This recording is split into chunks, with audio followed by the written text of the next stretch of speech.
Number 5 on my list, Ohio Zone, Dayton Metro. Another Ohio team on the list. But let me tell you, every time these girls step out on the national circuit, they make a splash. We're able to get to the final four of the Aqua division, the platinum bracket of Roses. Lost to a very strong Della Lamb team.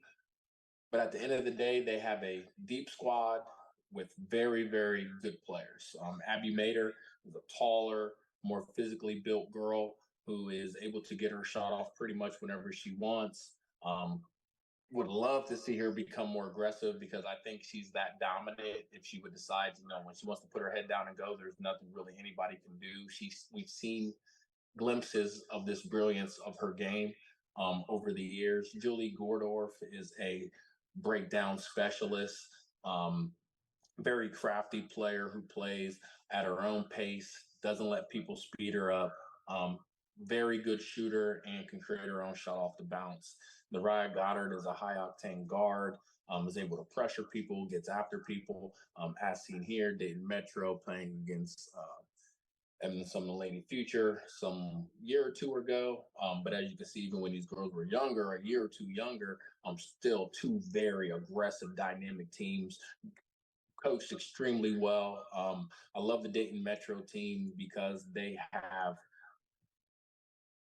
one heck of a coaching staff who does their job as it relates to developing and preparing these young ladies. Any of these teams that I'm mentioning, the coaches have done their due diligence as it relates to development. So for Metro, really disciplined team, play at their own pace. Their players play at their own pace.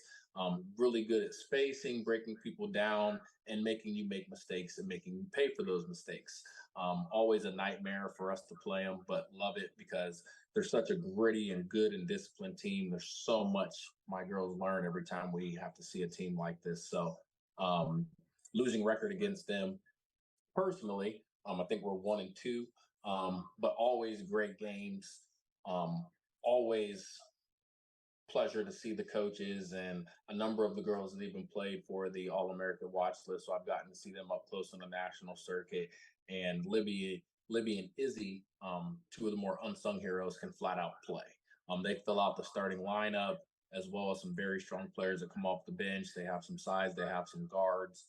Kiera Beard was extremely beneficial for them, adding her on the perimeter this year. We'll see what happens with her in this youth AAU offseason because there is a lot of movement every year, but a lot of people trying to find their fit, trying out different places, and that's exactly what you should be doing at this age, is trying to figure out where you fit in.